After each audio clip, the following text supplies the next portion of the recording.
Before Paris and Nikki became well known as the Hilton sisters, there was a set of twins with a unique condition that made them very popular as the Hilton twins.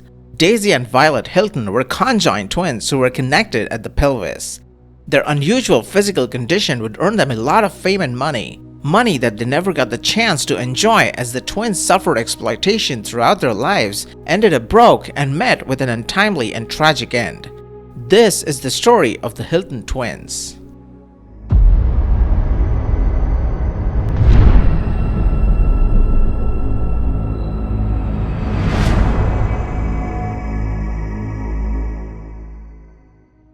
The twins were born on the 5th of February 1908 in Brighton, England to Kate Skinner. They were connected at the pelvis and shared blood circulation, but apart from it, there were no major organs shared between them. The rare condition garnered a lot of interest in the day. They were born in an era where the mortality rate for conjoined twins was very high, and the doctors presumed that they would be dead within a month. However, they went on to live for the next 60 years. With modern advances in the medical field, they would have been surgically separated today, but in their day, the doctors unanimously agreed against separating them, as it might have resulted in the death of one or both of them. It was a time when children with birth defects were considered monsters in the United Kingdom. Despite what was being referred to as a medical miracle, their mother, Kate Skinner, had conceived them out of wedlock and believed that she was being punished by God for her indiscretion. Kate wanted nothing to do with them, and shortly after they were born, she decided to sell them to her employer, Mary Hilton. Even though taking the girls in looked like an act of kindness on her part back then, it was far from it. She was aware that she could capitalize off of their condition and saw them as more of a cash cow than her own children. As soon as Mary got custody of the twins, a lifetime of exploitation had begun for them. The twins were subsequently put on a show in the front window of Mary's hotel as an attraction to her establishment. When they were about 4 years old, Mary Hilton moved the girls to a room in the hotel where patrons could pay a few pennies to see them. There were even postcards sold so visitors could remember the visit. Under Mary, the twins had no freedom and no rights. Mary had several men in her life. The twins were physically and emotionally abused by Mary and the men she dated over the years. The girls in their autobiography wrote that Mary had a temper that was difficult to control, and they were whipped with the buckle end of a white belt if she was displeased. As they grew, they were taught to play musical instruments and dance so they could perform and entertain audiences. Violet played the saxophone and Daisy played the piano. They could both play the clarinet and ukulele and could sing and tap dance. With time, Mary's daughter Edith also started managing the twins. They toured places in Germany and Australia, and on one such trip to Australia, Edith met her future husband Myers, a balloon salesman. The twins had some success in both countries, but Mary wanted more, so she set her eyes on the US. Initially, they were denied entry on the grounds of being medically unfit. But Mary was a clever woman, and she involved the local media, which caused a major uproar, and that's when the relevant authorities allowed them to enter America. The twins found a lot of success in America, where they made a fortune. However, they hardly saw any of it. When Violet and Daisy were 11, Mary died. After Mary's death, Edith and Myer became their official guardians, and their life was even worse under the couple, especially Myer. More than Edith, it was Myer who saw the twins as pure financial potential, merely freaks fit for nothing other than exploitation and abuse. The girls referred to Edith and Myer as their owners. The couple didn't let the twins out of their sight. They were so paranoid that they made the twins sleep in the same room as them because they feared that someone might abduct the twins. Staying with the Myerses was like staying in a jail cell for Daisy and Violet. They had no privacy and were forced to practice their act, which included playing the violin and saxophone for several hours. If they didn't listen, they were punished. Myer also threatened to send them to a special institution if they ever tried to escape. The training paid off, and the twins were making good money in the 1920s. They even got to work alongside legends like Bob Hope and Charlie Chaplin. At one point, they were bringing in close to $5,000 every week. Even after earning thousands of dollars each week, they never got to see a penny of it. Myers took all of it and purchased a huge estate in San Antonio, Texas, and built a large mansion on the property. The twins, though, never got the chance to enjoy the estate. During periods when the servants were fired, the twins were even forced to clean the property. They were coldly told that they needed the exercise. Of this time, Daisy said, quote, "We were lonely rich girls who were really paupers living in slavery," unquote. In the mid-20s, Myers took them to New York to try and get them in vaudeville. He was able to secure a showcase to get them to perform on stage, but the twins had no prior exposure to the scene and they froze during their performance. The whole stunt was a disaster, but the twins still got noticed. They even performed with Harry Houdini, the renowned illusionist, and later became friends with him. Harry took a keen interest in the lives of the twins and discovered that the twins were broke while the Myerses lived a luxurious lifestyle. He strongly encouraged the girls to take control of their lives. Until that point, the sisters weren't even aware of how famous they were. At one point, they both fell in love with a married man named Bill Oliver. Being in a relationship with the same man became the cause of friction between the two sisters. Their rivalry was so intense that they wouldn't speak to each other at times. It's difficult to imagine being in their situation where they had to sit next to each other and carry on with their lives together without speaking to each other.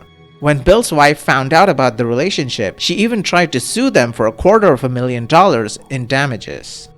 In 1931, at the age of 23, with help from Houdini, Daisy and Violet sued the Myers to break off their performance contract. They won the case and received a $100,000 settlement in return, a mere fraction of what they had earned for the Myers. The amount would be equivalent to about $1.7 million today. Not much is known about the lives of Myer and Edith Myers following the sensational trial. They stayed in San Antonio for the remainder of their lives. The emancipation from the Myers was a new beginning for the sisters, but it was also the beginning of the end. From forced isolation to a limitless celebrity lifestyle, a new world had opened up for them. It meant that there was a real possibility of romance and relationships. But it also meant that if one sister took a lover, the other one by her side did too. This was a time when their individual personalities were also starting to emerge. Daisy dyed her hair blonde and they began to wear different outfits so as to be distinguishable from each other. The sisters were so sheltered and protected by the Myerses that they were never taught how to handle the exposure and the fame that came along with it. They had no idea on how to judge people and differentiate between the good and the evil ones, which left them vulnerable. Luck was not on their side in the love lives either. They went through a series of disastrous relationships throughout their lives. Moreover, vaudeville was declining and the era of motion pictures had begun. In 1932, Daisy and Violet starred in the production of Freaks, a movie starring a large number of sideshow performers. The movie was very controversial and severely criticized by critics and the public alike. The backlash against the shocking film was so severe that it was banned in several states in the US and became the only MGM film ever to be pulled from release before completing its domestic engagements. In 1933, the twins went to England for a tour and stayed there for almost the entire year. They even tried to get in contact with their biological mother, Kate Skinner, only to find out that she died years prior when they were just 4.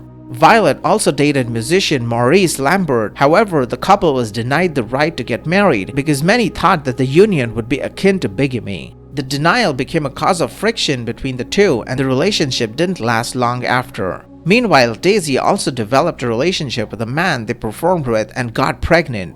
In 1936, Violet married actor Jim Moore as a publicity stunt. Moore was gay. Daisy was visibly pregnant in that wedding. She delivered a baby boy. However, the sisters didn't believe that the child would fit in with their lifestyle and career, so the child was given up for adoption. As the twins grew old, they struggled financially. In 1952, they made a film about their lives called Chained for Life, which was autobiographically inspired. However, the film tanked at the box office. A few years later, they opened a hot dog stand. The other hot dog vendors who worked near the stand were upset at first because they thought that the twins would take away their business. However, the twins were not successful. Their skills were dated by that point, and with the women well past their midlife, their appeal was fading.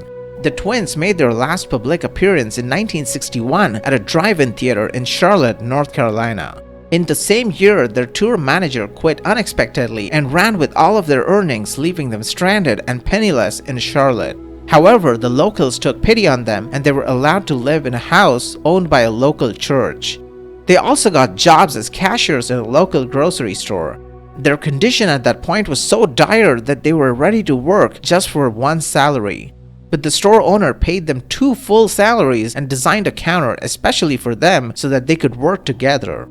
At the age of 59, with some advancements in the medical field, a doctor who was visiting Charlotte offered to surgically separate them, but both the sisters flatly refused to even consider the offer.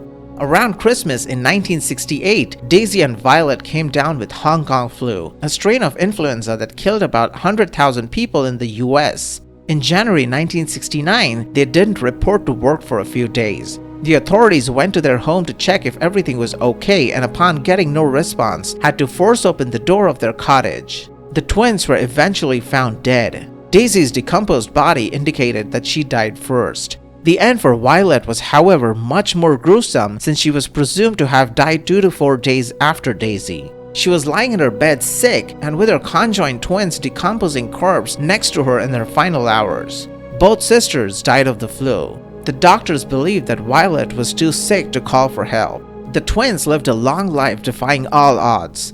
Despite being immensely successful in their prime, the twins never got the life they deserved and suffered exploitation throughout their lives. The final years of their lives were the only years where they felt some sense of comfort, stability, and love from their community. They refused to be split even when they had the chance and did everything together for their entire lives.